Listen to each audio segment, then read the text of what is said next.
उत्तर प्रदेश के मुख्यमंत्री योगी आदित्यनाथ ने बांग्लादेश में हिंदुओं पर हो रहे अत्याचार का विरोध किया।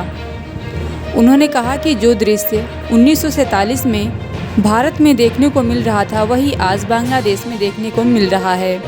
बांग्लादेश के हिंदू जोर जोर से चिल्ला चिल्ला कर अपनी रक्षा की गुहार लगा रहे हैं, लेकिन दुनिया के मुंह सिले हुए हैं। आगे उन्होंने क्या कुछ कहा, सुनिए। जो दृश्य 1947 में हुआ था वही दृश्य तो आज बांग्लादेश के अंदर हम सबको देखने को मिल रहा है।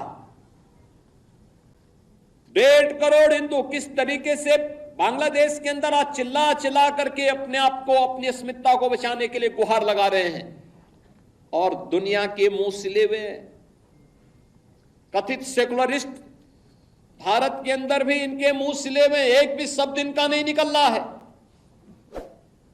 क्योंकि उनको भय है कि अगर इन निरीह कमजोर लोगों के पक्ष में इन्होंने आवाज निकाली तो इनका वोट बैंक खिसक जाएगा। वोट बैंक की चिंता है, लेकिन मानवीय संवेदना इनकी मर चुकी है।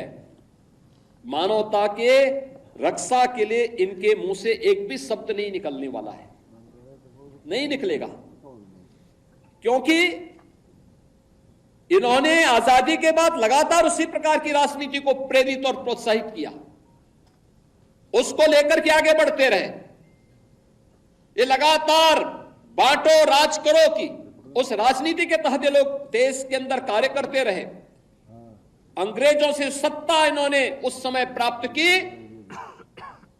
ये वास्तव में भारत की सत्ता का नेतृत्व नहीं कर रहे थे, बल्कि अंग्रेजों के ही, ब्रिटिशर के ही मानस पुत्रों के रूप में इन्होंने भारत की सत्ता को उस रूप में संचालन करना शुरू किया जैसे ब्रिटिशर इस देश के अंदर कर रहे थे। और आज उसी का दुष्परिणाम यह देश लगातार चुकाया है, अखंड हिंदुस्तान चुकाया है।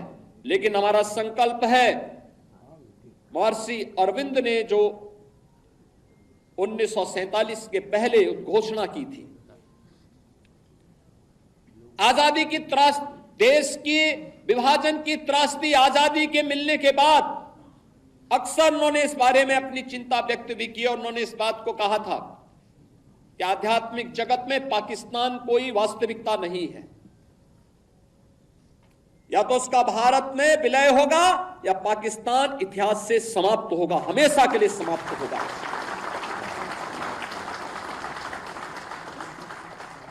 क्योंकि आध्यात्मिक जगत में जब जिसका कोई वास्तविक अस्तित्व नहीं है उसको नष्ट ही होना है।